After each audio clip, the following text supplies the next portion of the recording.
Coucou tout le monde. Alors dans cette vidéo, je vais répondre aux questions que vous m'avez posées sous la dernière vidéo sur ma rando de 5 jours. Et il y a des questions qui sont revenues assez souvent. En tout cas, je vais répondre à tout le monde. Alors juste un petit résumé. Je suis en Alsace, dans le Haut-Rhin, et je me suis fait voilà, une randonnée toute seule avec sac à dos jusqu'à un camping. En fait, j'ai passé toutes mes nuits au camping et il y a seulement 2 journées que j'ai passé avec le sac à dos sur le dos. Le reste, je me suis baladée avec le minimum et pas le gros sac à dos que je vais vous montrer après. Alors, dans cette petite foire aux questions, on va parler de mon itinéraire, ça ce sera à la fin, l'itinéraire. On va aussi parler de tiques parce que c'est le truc qui est revenu le plus souvent, il y a une grande peur autour de ça. Voilà, sinon, toutes sortes de dangers, ou alors des informations sur mon matériel, voilà. Des informations pratiques, quoi. Bon, si vous êtes encore là, ben on va commencer. Quelqu'un m'a demandé dans quel camping étais-tu? Alors j'étais à Moosch, M-O-O-S-C-H, oui c'est en Alsace, hein. Paul il dit mouche, mais non, on dit pas ça comme ça ici. c'est pas de l'anglais, c'est plutôt de l'allemand en fait, hein. Donc j'étais à Moosch, et le nom du camping c'était la mine d'argent. Alors j'étais pas à l'autre camping à Krut, donc je sais pas comment il est celui-là, je sais juste où il est, mais j'étais jamais. En tout cas, la personne m'a demandé quel était le prix pour 5 nuits. En fait, je suis restée 4 nuits, une au départ, et puis ensuite 3 que j'ai repris derrière parce que je me plaisais vraiment sur ce lieu. Donc 4 nuits, et c'était il me semble 8,25 € la nuit, donc on est hors saison pour l'instant, c'était mi-juin. Et donc 4 fois 8,25, ça fait 33 €. Voilà. Ça me paraît tout à fait raisonnable. Alors j'ai pas pris quoi que ce soit comme option supplémentaire, j'ai juste pris mon petit emplacement, j'ai mis ma tente, j'ai pas pris d'électricité ou de toutes les options possibles. Je vais juste être un petit peu loin de la civilisation et puis me relaxer quoi. Et j'ai rechargé le téléphone dans les sanitaires ou alors à l'entrée à la réception quoi. Parce que je n'avais quand même besoin pour filmer et puis pour dire à mon chéri que j'étais encore en vie. Voilà. Voilà. Donc le même camping pendant toutes ces nuits-là. Ensuite, on va passer aux questions sur les dangers ou remarques. Beaucoup de personnes m'ont dit fais attention à la maladie de Lyme avec les tiques, c'est dangereux, tout ça. Bon, c'est le début de la vidéo, mais on va directement passer dans les trucs à controverse parce que je veux pas éviter ce sujet-là. Alors, on dit que la tique, voilà, elle contient une bactérie qui cause toutes sortes de symptômes, qui cause l'inflammation, qui cause une diminution du système immunitaire. Non, là, je suis pas d'accord. En fait, l'inflammation, c'est simple. L'inflammation, c'est dû aux protéines animales, c'est dû à l'excès de graisse. C'est surtout ça, l'inflammation. Alors, accuser une pauvre petite tique de tous ces excès de graisse et de protéines, voilà. Non, à un moment, il faut voir l'alimentation en face, hein. Si on mange mieux, ben, on sera en meilleure santé. Après, je dis pas qu'on est à l'abri de tout, mais en tout cas, voilà, j'ai pas peur qu'une tique me rende pleine d'inflammation et puis diminue mon système immunitaire. Ben non, l'alimentation peut beaucoup et moi j'ai pas peur. En tout cas, c'est juste ma croyance. Si vous ne croyez pas, bah, écoutez, on n'est pas obligé d'être d'accord sur tout. Mais en tout cas, voilà ce que j'en pense. Et en fait, quand les gens se font tester le Lyme, voilà, ben, en fait, ils ne se font pas tester la bactérie directement. Ils se font juste faire des tests de marqueurs d'inflammation, des tests de... je ne sais plus quel globule blanc c'est, enfin, un truc immunitaire. Et on dit que voilà, c'est la faute à la tique. Sauf qu'il y a beaucoup de personnes qui vont jamais en forêt et qui ont quand même ces symptômes-là. Donc, à un moment, je suis très très sceptique. Et en fait, bon là j'habite à côté de la forêt. Chaque année, je me promène en forêt, je sais pas, au moins une 50aine de fois. Et je chope plein de tiques, mais bon, j'en ai pas peur. Et on va dire chaque année, j'en chope peut-être une 30aine, bon, plus ou moins selon les années, parce qu'il n'y en a pas autant d'une année à l'autre. Et bon, les Vosges, là où je suis, il y a beaucoup de tiques, hein. C'est normal, hein, c'est comme ça. Et les tiques, ça m'empêche pas d'aller en forêt, je m'en fiche en fait. Quand je vois que j'ai des tiques qui me grimpent sur la jambe, bah, je les vire avant qu'ils commencent à me mordre, évidemment. Je vais pas vouloir les garder parce qu'en fait, ouais, un animal qui vous pique ou qui vous mord et qu'on gratte derrière, bah, ça risque de faire une infection. Donc voilà, j'évite de gratter et je l'enlève le plus tôt possible. Bon, en fait, je l'enlève à la main comme ça ou à la pince à épiler parce que j'ai pas la patience. J'ai même pas une pince à tique chez moi en fait. Mais bon, si vous voulez le faire, par précaution, faites-le, hein. Je vais pas vous en dissuader. Hein. Pince à tique, ça va, je suis pas contre. Hein. C'est juste que j'ai la flamme d'en acheter une et je m'en fiche en fait. Et ben je vais bien, c'est juste que une fois que la tique elle a mordu, ben, c'est comme après n'importe quel je sais pas, petit bobo, hein, ou si une fourmi vous mord, ben, ça fait un peu mal après, mais bon. Faut juste éviter de gratter, voilà. Après qu'un moustique vous ait piqué, il faut éviter de gratter, et c'est ça qui réduit surtout le risque d'infection. Voilà. Donc voilà, j'ai pas peur de ça, j'évite juste d'aggraver la petite infection locale, je gratte pas, et voilà. La personne m'a aussi demandé quel produit as-tu appliqué sur les morsures de tique? Rien.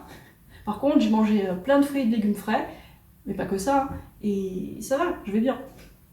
Ok, je pense que j'ai fait le tour de la question. Voilà. Est-ce que vous êtes encore là? Bon, en tout cas, moi je suis pas tombée malade depuis 2004, donc je pense que je suis sur une bonne piste, mais bon, après, écoutez, vous n'êtes pas obligé de me croire, je vous raconte juste mon avis. Hein. Je ne donne pas d'avis médical, ni d'avis nutritionnel, ça je fais pas, hein, c'est pas mon métier du tout. Et voilà, j'ai quand même des avis sur pas mal de choses, et surtout d'expérience, et j'ai fait des recherches, donc je pense que mon avis compte, faut en tenir compte ou pas, voilà, c'est à vous de voir. Ok, je m'étale pas plus sur ce sujet, je crois que j'ai tout dit. Ensuite, question suivante sur un danger. Sois prudente en te promenant seule, parce qu'il y a des tarés où tu risques d'avoir des accidents et que tu fais comment si t'es seule. Voilà. Comme j'ai expliqué dans la vidéo, ici, j'ai jamais vu aucun taré dans la forêt. Et, en fait, les tarés, les gens un peu, je sais pas, qui ont l'air louches ou qui agressent les gens, mais ils sont près des villes. Comme je l'ai dit avant, là où il y a l'argent, là où il y a des magasins, là où il y a de la drogue et tout ça, genre vraiment des tarés se promener sur des sommets et puis se fatiguer à faire du sport, des trucs comme ça. J'ai remarqué que le sport c'est comme une sorte de filtre qui...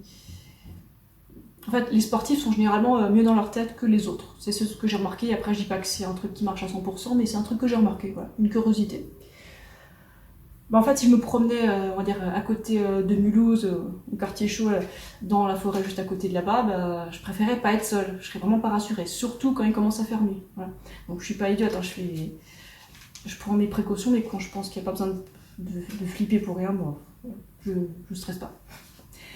Donc les tarés, je les crains pas, les animaux non plus, les tiques non plus. Enfin, je pense qu'il y a assez peu de danger, c'est la manière dont je gère le truc. Je connais mon coin assez bien quand même. En fait, je connais mon coin tellement bien que ma carte locale, là, bah, en fait, j'ai exploré quasiment en entier, donc c'est pour ça que j'en ai pris une autre, une carte plus loin, qui dépasse mon rayon. Et comme ça, voilà, c'est pour ça que j'ai fait cette rando, en fait, c'est pour explorer cette carte-là qui est un peu plus loin. Donc ouais, c'est les cartes IGN, IGN Grand Ballon, code 3620 ET. 3620 IT. Ok, ça c'est ma carte habituelle, mais c'est pas... Ouais bon, bah, c'est une carte IGN aussi, une donnée IGN, juste une spéciale. Et ensuite pour les accidents, ça c'est un truc qui peut arriver, donc comment prévenir les accidents et quoi faire s'il y en arrive un. Bon, s'il y en arrive un, bah, déjà je m'arrange pour toujours avoir mon téléphone sur moi si je vais un peu loin de chez moi, pour que je puisse appeler, je sais pas, mon père ou mon chéri, ou alors les secours. Voilà, il y a une gendarmerie de montagne qui est prête à intervenir avec des hélicoptères. Oui, des hélicoptères, j'en entends tous les week-ends parce qu'il y a des touristes qui, je sais pas, qui surestiment leur capacité ou alors qui ont des accidents ou des trucs comme ça arrive. Alors, en tout cas, avec le téléphone assez chargé, je sais que quelqu'un peut venir me sauver. Et comment j'évite d'avoir des problèmes, des accidents, de me fouler la cheville ou des trucs comme ça. En fait, je me dis si je me foulais la cheville, je pourrais encore marcher jusqu'à la maison. Parce que tant que c'est chaud, ça va encore, mais après, dès que c'est froid et qu'on veut s'en servir, oh. Bref, si j'ai pas trop mal et que je peux rentrer à la maison toute seule, je le ferai. Alors, je préférais faire ça que d'appeler les secours, en fait. Je sais que ça peut avoir l'air un peu débile, mais c'est comme ça que je pense. Je sais pas si c'est la fierté mal placée ou pas, mais bon, bref. J'ai jamais eu d'accident en me promenant en forêt, donc tout va bien. Au pire, j'étais juste tombée sur des genoux parce que je faisais pas gaffe, parce que j'étais fatiguée et il fallait que je mange quelque chose. Et en fait, c'est assez rare, mais ça peut arriver. Donc je m'arrange toujours pour avoir assez de glucides, assez de glycogène dans mes muscles et dans mon foie. Ouais, les glucides, c'est crucial pour rester attentif et rester fort, quoi. Parce que si on devient tout faible et pas très attentif parce qu'on n'a pas mangé assez de glucides, bah c'est là qu'on risque de se casser la gueule et d'avoir des accidents, quoi. Et surtout quand je marche sur des chemins de pierre, c'est là que je fais plus attention. Je regarde pas en l'air les petits oiseaux à ce moment-là, je regarde mes pieds et je fais vachement gaffe. Et si je suis seule, je marche lentement et bah, tout va bien en fait. Je me souviens juste 2 fois où je suis tombée sur les genoux. Bah, c'était parce que j'avais couru 1h30 dans la montagne et je commençais à descendre, j'étais un peu en train de récupérer et puis j'ai glissé et boum. Et l'autre fois, bah, j'avais marché, je m'étais un peu perdue en fait, je me suis retrouvée sur une corniche, mais un truc que je referais plus. Hein. Et je ne retrouvais plus mon chemin parce qu'en fait j'avais cru suivre un chemin qui était un chemin d'animaux. Ça c'est un truc que je fais souvent et qu'il faudrait vraiment pas faire, mais je me rends pas tout de suite compte en fait. Et à un moment, le chemin il est de plus en plus petit, confus, et après je me dis mais j'ai loupé le chemin, c'est quoi? Ben, en fait, c'est des trucs qui peuvent arriver quand on ne suit pas des chemins balisés ou alors qu'on ne fait pas attention, quoi. Mais bon, c'est des trucs qui peuvent arriver. Et le souci, j'aime pas revenir en arrière. Des fois, il faudrait le faire. Des fois, je le fais, mais la plupart du temps, je continue tout droit ou je continue à retrouver, essayer de retrouver mon chemin. Ouais, j'ai l'aventure en moi. Tout le monde n'a pas, tout le monde fonctionne pas comme ça. Je dis pas que je suis mieux que les autres. Hein, je dis que je suis un peu aventurière, quoi. Ok, donc voilà. Comme vous l'avez compris, je me sens en sécurité, c'est chouette, et je sais que j'ai des limites aussi, et qu'il faut que je fasse attention quand je m'approche de ces limites. Hein. Voilà. En parlant de limites, en fait, avec Paul, on a juste dormi une nuit à l'extérieur, dans la forêt, et puis voilà. Et là, d'un coup, c'était hop, 4 nuits, et c'est vrai que c'était en dehors de ma zone de confort, mais pas trop non plus. Et je comprends que pour pas mal de personnes, ça c'est complètement hors de leur zone de confort, mais bon, pour rendre ça plus confortable, on peut avoir des chaussures qui font beaucoup de bien aux pieds, qui font pas trop de frottement, donc il faut connaître son matériel, et puis avoir peut-être un matelas gonflable pour améliorer le confort la nuit, voilà, c'est des trucs à faire. J'avais pas de matelas gonflable, j'avais juste des matelas genre tapis de yoga, mais spécial pour le camping, quoi. J'en ai pris 2 pour que c'est un peu plus épais. Ok, c'est tout pour cette question. Question suivante. Tu ne te perds pas dans la forêt? Non, je ne me perds pas parce que je garde le nord. Je m'en suis un peu servi de celle-là, de sa boussole. Bon, c'est pas très cher ça. Et en fait, avant d'aller où que ce soit, je prévois mon itinéraire, je l'écris sur un papier avec les codes couleurs, le balisage. Et en fait, je regarde ma carte et si je pense que je suis sortie du chemin parce que j'ai perdu le balisage, j'ai pris un mauvais tournant, je regarde cette carte directe et j'ai l'habitude. Maintenant, je sais comment retrouver mon chemin, je sais ce que signifie la carte, comment lire une carte. Ça, c'est un truc à pratiquer aussi. Hein. Comment lire une carte, voir les courbes de niveau, estimer les distances, tout ça, c'est vachement intéressant. Hein. Parce que dans la forêt, dans la montagne surtout, dans la montagne, en fait, les montagnes ne sont pas carrées, donc ça tourne tout le temps, donc on risque de perdre le nord si on n'a pas vraiment de repères. Voilà. Mais ça, c'est normal. Hein. Faut être organisé et puis garder un œil sur la carte, quoi. Donc non, je me perds pas. Et quand je me promène sur la carte, c'est que je connais par cœur le coin, donc voilà. Et si jamais la carte m'explique pas du tout là où je suis, si je trouve pas où je suis sur la carte, j'ai toujours le téléphone, le GPS. Le GPS est comme relativement précis, même dans la montagne. Donc il suffit d'attendre quelques secondes, le temps que le marqueur se mette là où il est le plus exact, et puis après, il n'y a qu'à aller dans une direction pour trouver le chemin le plus proche, quoi. En suivant un chemin, voilà. Il y a des solutions, quoi. Mais le téléphone, j'essaie de pas trop m'en servir parce que vu que l'écran consomme beaucoup, le souci c'est que la batterie elle va baisser rapidement et donc on peut emmener, je sais pas, un chargeur solaire ou juste une batterie externe, c'est possible, hein. Mais je préfère utiliser la carte parce que la carte, quand elle n'a plus de batterie, elle marche quand même. Blague à part, c'était une blague. Ok, encore 3 questions. Quel était le volume de ton sac à dos? Alors je vous le montre tout de suite. Voilà, vide, il est comme ça se ferme. Et là c'est haut en fait, il est super bien. Je l'ai acheté il y a combien de temps? C'est en 2011 je crois. Ouais, on a fait du camping 2 ou 3 nuits, je sais plus. Il y a très longtemps. Et bon, c'est moins épique, hein, mais quand même. Donc, Je sais pas comment vous expliquer le système. Sinon, ce que je vais faire, je vais pas vous expliquer le système parce que je suis pas une spécialiste des sacs à dos. Hein.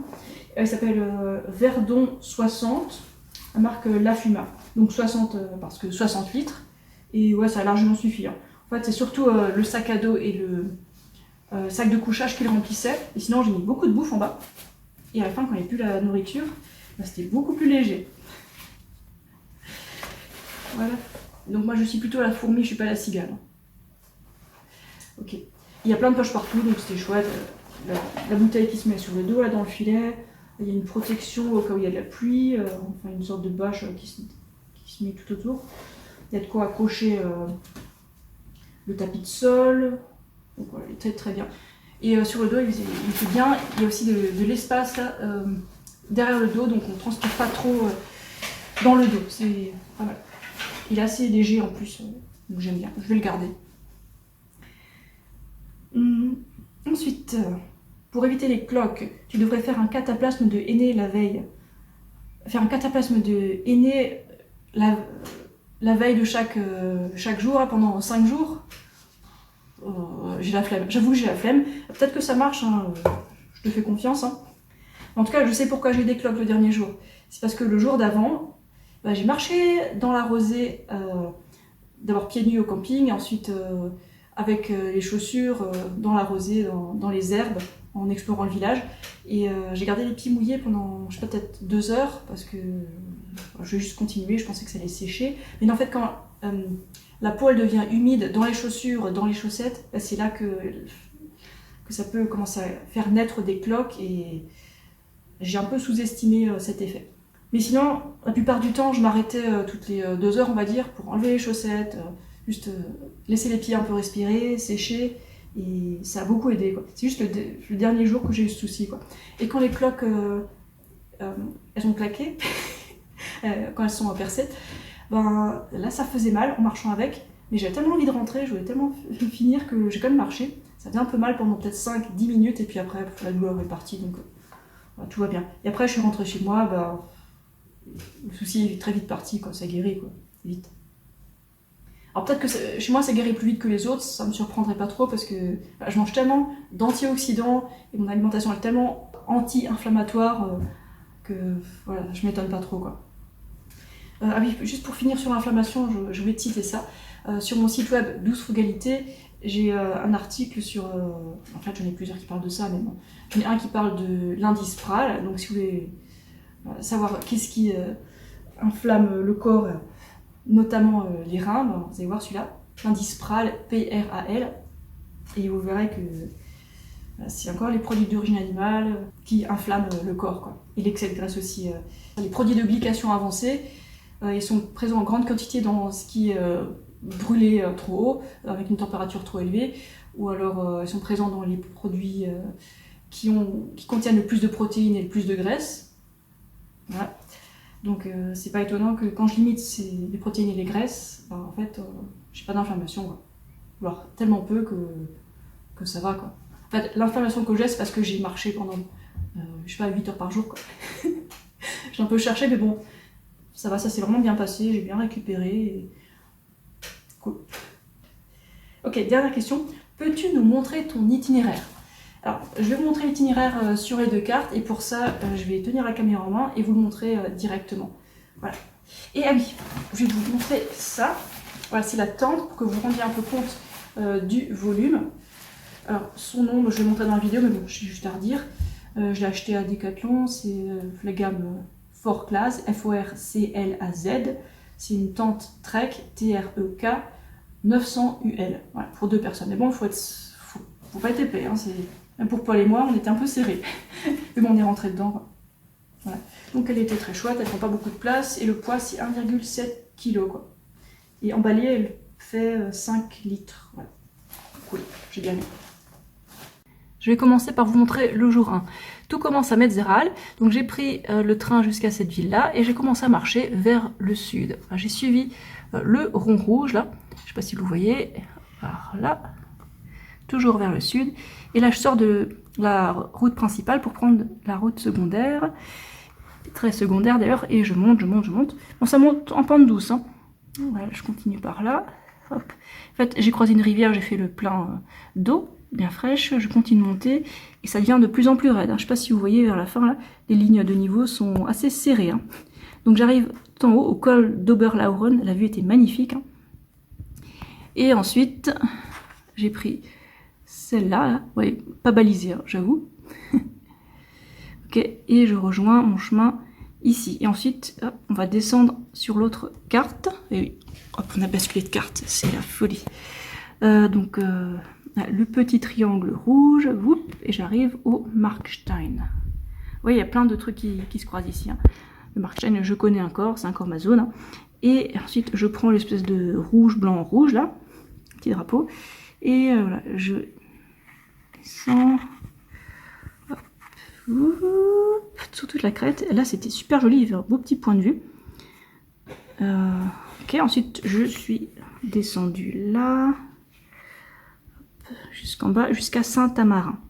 Là, je me suis acheté une baguette et en fait, j'ai marché là, jusqu'à Moche. Et ensuite, bah, la carte est pliée, donc je reprends tout de suite. Ok, on est de l'autre côté de la carte. Là, j'ai vu qu'il y avait un vendeur de fruits ambulants, donc j'ai acheté des fruits frais. Et je suis montée là, avec mon melon lourd là.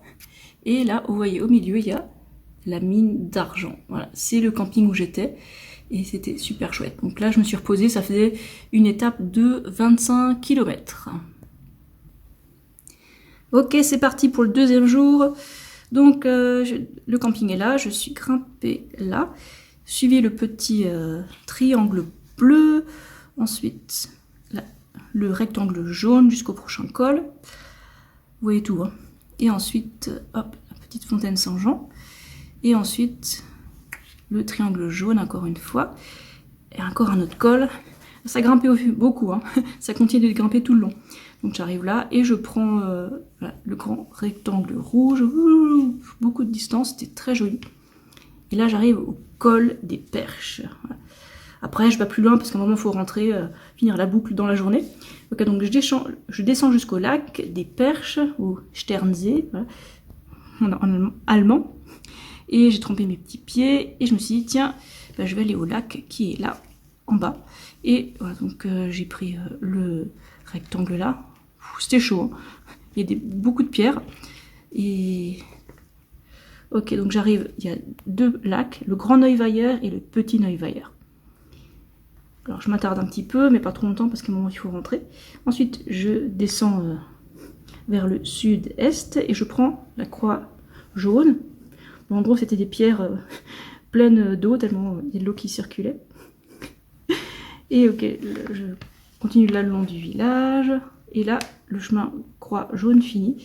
Et je rentre vers le camping en passant par l'espèce de drapeau rouge, blanc, rouge. Hop, par là. Je monte et j'ai pris le plus court, mais bon, c'était raide. Voilà, et il faisait chaud. Hein. Ok, j'arrive à Bellaker là. Et j'ai eu un peu de mal à trouver ce chemin parce qu'il était, bon, pas balisé. Hein. Mais je l'ai pris quand même parce que j'étais pressée de rentrer. Et hop, je descends là. Rechargement à la fontaine. Et ensuite... descente, attends, je suis là, par le triangle jaune jusqu'au camping. Voilà, donc ça c'était le deuxième jour. Ensuite, troisième jour, ben, il faisait toujours aussi beau. Et c'est là que je me suis un peu reposée en ne marchant que 12 km, un truc comme ça. Alors ce que j'ai fait, ben, je me suis juste promenée là tout tranquillement. Voilà, j'ai marché là, dans les champs, n'importe comment. J'avais les pieds tout mouillés, comme je l'ai expliqué avant, mais c'était joli quand même. Et voilà, j'ai continué là, c'est une piste cyclable en fait. Et là j'ai tourné, je suis allée au Aldi acheter des légumes et des shampoings. Et ensuite je me suis dit ça suffit, la ville voisine, c'est assez loin. Et ensuite je suis la piste cyclable par là, et de retour jusqu'à Moche. Et là j'ai acheté du pain et des fruits. Et je suis rentrée, j'ai fait une petite sieste tranquille au camping, à l'ombre, près de ma petite rivière. Et pour l'après-midi, j'ai décidé d'aller juste là, à la cascade du Boubalafels. Non, rien à voir avec les falafels. Ça veut dire le rocher du bébé, en fait. Voilà. Donc c'est une très jolie cascade. Voilà. Allez voir l'autre vidéo juste avant si vous voulez la voir, quoi. Et puis, voilà, j'ai bien trempé les pieds. L'eau était très froide. Et c'était agréable, mais je voulais pas me baigner entièrement parce qu'elle est vraiment très froide. Et ensuite, voilà, je suis descendue, remplissant ma bouteille là pour avoir de l'eau bien fraîche. Et voilà, donc ça faisait tout pour la journée numéro 3. Passons à la 4e journée. Là, j'ai beaucoup marché aussi. Alors, je me suis dirigée vers le sud, ouais, surtout le sud, hein, en passant par toutes ces villes-là, le long de la piste cyclable, là, le long de l'eau, c'était très chouette. Ensuite, j'arrive à Thann, j'achète un fruit cadeau pour ma copine, 1 litre de jus d'orange, et puis je suis repartie là. Alors, j'ai pris celui-là, traverser tous les villages là. Et quelque part dans cette zone, je vais aller voir ma copine, et puis ensuite, après le repas, grimper ça jusqu'au Hochbourg, le col du Hundsrück, le dos du chien, il me semble. Et voilà, j'ai continué là, j'ai croisé beaucoup de gens. C'était un dimanche, hein, c'est pour ça. Ensuite là, et je prends le chemin pas balisé parce que j'ai pas envie de monter plus. Et je descendu là, c'était sympa, très joli. Pris par là, abri du Blaufels. En fait, j'étais déjà ici l'an dernier. Et je continue jusqu'à là. Hop, descente par les cascades. Et retour maison. Je pense que ça faisait 26 km, pas sûr. Ensuite, 5e jour. Donc là, c'était avec le sac à dos. Hop, je marche vers la villa. J'achète du pain et... Ok, j'ai retourné la carte. Donc j'ai pris par là. J'ai même pas vu la fontaine. Je sais pas, c'était bizarre. C'était une longue montée assez sympa, hein, très jolie. Par là, continue sur le rouge blanc rouge.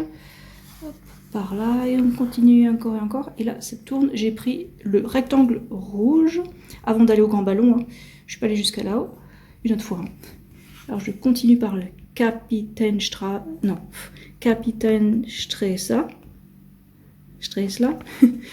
Hop, Hundskopf. Et elle continue Hundsrücken. Il n'y a que des noms allemands. Je prends par là le rectangle jaune.